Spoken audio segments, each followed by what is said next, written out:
नमस्कार. आपल्या चॅनलमध्ये आपल्या सर्वांचं मनापासून स्वागत आहे. तर आज आपण बघणार आहोत लोणचं कसं बनवायचं, आंब्याचं लोणचं. तर चला तर सुरुवात करू. हे आंबे ना रात्री मी धुवून स्वच्छ पाण्यात ठेवले होते. आता सकाळी हे आंबे सगळे स्वच्छ पुसून घेऊन मस्त काप करून घेतले. बारीक बारीक सगळ्या लोणच्या म्हणजे ह्याचे आंब्याचे बोलायला विसरले. आंब्याचे काप करून घेतले छान. आता त्याला हळद आणि मीठ लावून घेतलं. तर आता जे पाणी सुटतं त्याला, तर त्याच्यासाठी जाळीचा वापर करायचा, म्हणजे जाळीच्या भांड्याचा. इथं बघू शकता जाळीच्या भांड्याचा वापर केला होता मी इथं. आता ते भांडं मी दाखवलेलं नाही तर विसरले. तर आता त्याच्यामध्ये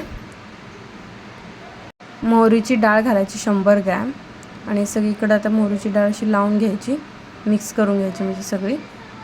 आणि आता ते मिक्स झाल्यानंतर 100 ग्रॅम लाल पावडर टाकायची आणि ती पण सगळीकडे त्या लोणच्याला मिक्स करून घ्यायची आंब्याच्या फोडींना अशी सगळीकडे छान. बघू शकता मीठ आपण ऑलरेडी लावलेलं आहे त्याला, हळद वगैरे, त्यामुळे आता मीठ एक्स्ट्रा टाकायची गरज नाही.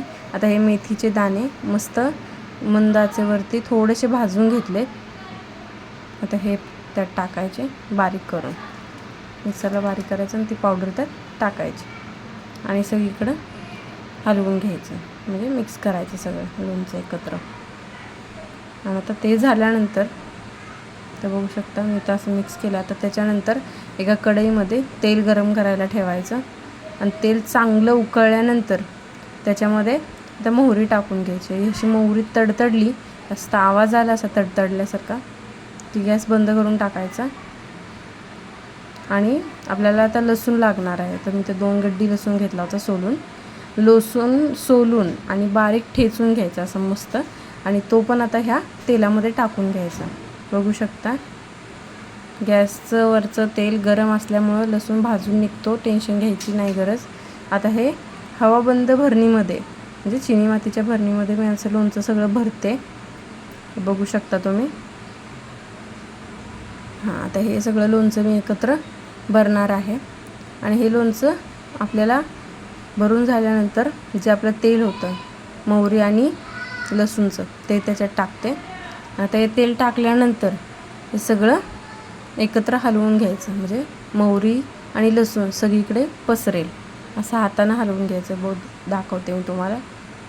आता टाकू देत हे मला. आता हे टाकून झालेलं आहे.